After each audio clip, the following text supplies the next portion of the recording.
Now, I saw this study on push-ups in relationship to the group of people who can do more push-ups have less heart disease. It was a cohort study involving over 1,000 people, and they showed a significant negative association between baseline push-up capacity and incidence in cardiovascular disease risk for over 10 years. So they compared participants who can do 40 or more push-ups to people who can only do 10 or less push-ups.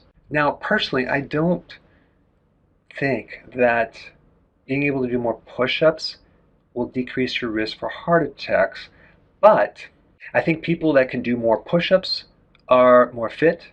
Usually they're more healthy. And just as a side note, I'm very curious, how many push-ups can you do?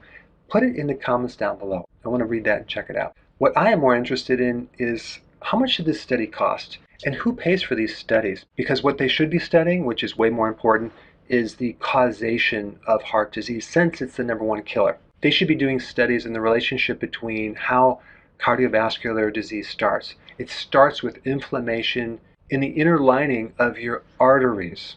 The inflammation develops plaquing, hardening of the arteries, and then it starts to obstruct blood flow. Now, you also have clots that can develop and cause heart attacks, which is slightly different, and those clots can break off and go right into your brain and give you a stroke. So the question is, does push-ups reduce inflammation?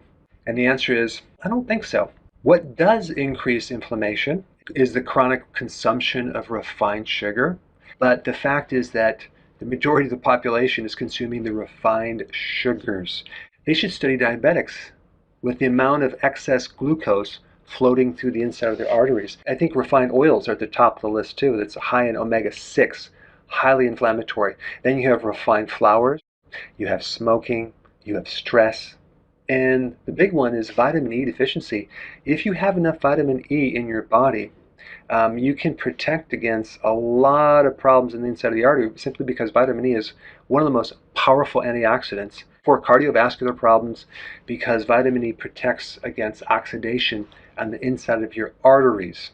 I mean, I could probably bet that if you compared people who can do a lot more pull-ups against the group that does a lot less pull-ups, they're probably going to have less heart disease. People that can bike longer than people that can't, or people that can hike longer than people that can't, will have a decreased heart risk.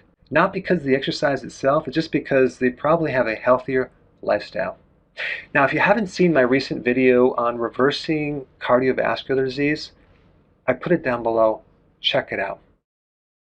Hey, before you go, if you're benefiting from any of my content, I would love to hear about your success story.